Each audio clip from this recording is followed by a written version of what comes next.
Hi everyone. Today I'm going to talk politics.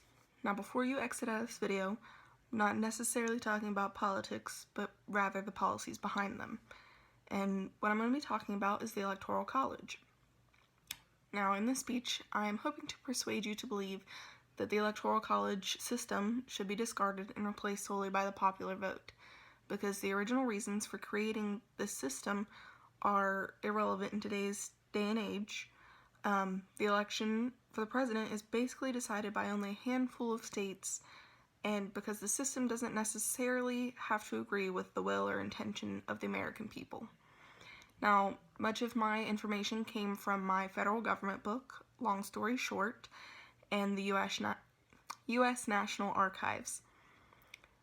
So the Electoral College is an intermediary body that elects the president, meaning that each state has a certain number of people who cast votes that ultimately determine the outcome of presidential elections.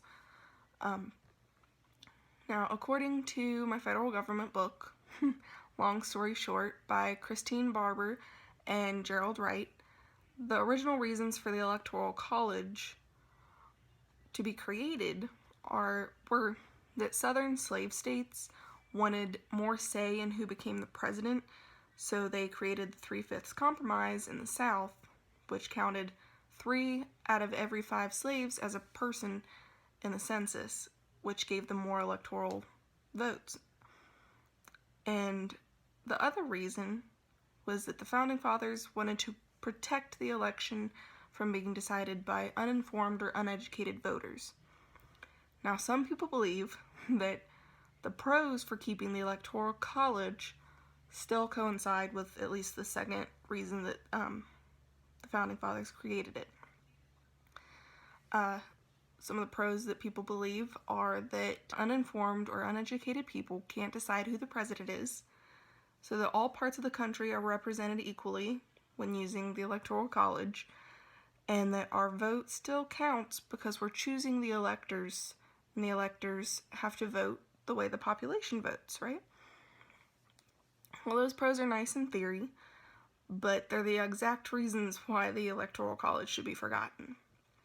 So the cons are that we live in an age where all the information in the world is at our fingertips, and therefore whether or not there's misinformation out there, people are still making their decisions on who to vote for president based on information that's available to the public, which is the same information that's available to electors.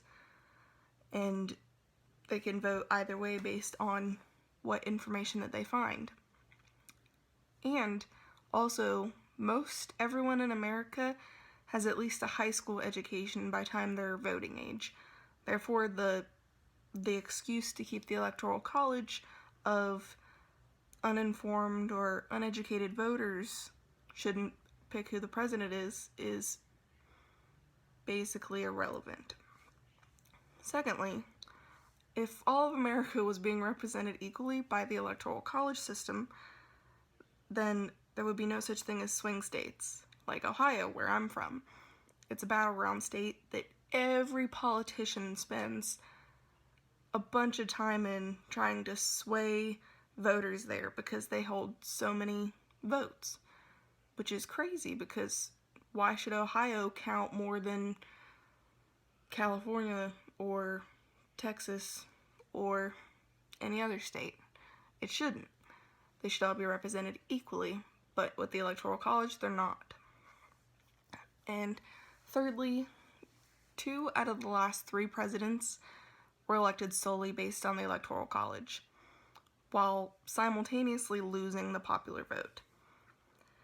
Now, the main reason why some people believe that their votes don't count is because of this. When we vote for the president, we're actually voting for a panel of electors who then actually decide who the president is. That's the Electoral College. This leads to the question, do the electors have to vote for who the people want for president?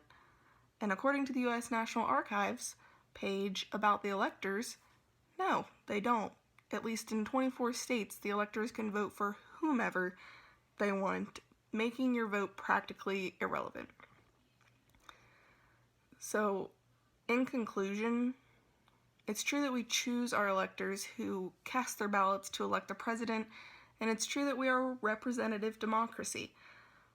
But I think that more people will become more involved in politics and the way that our government is run and everything else that has to do with the government if we felt like our direct vote had a direct impact on the outcome of the presidential election, which it really technically doesn't.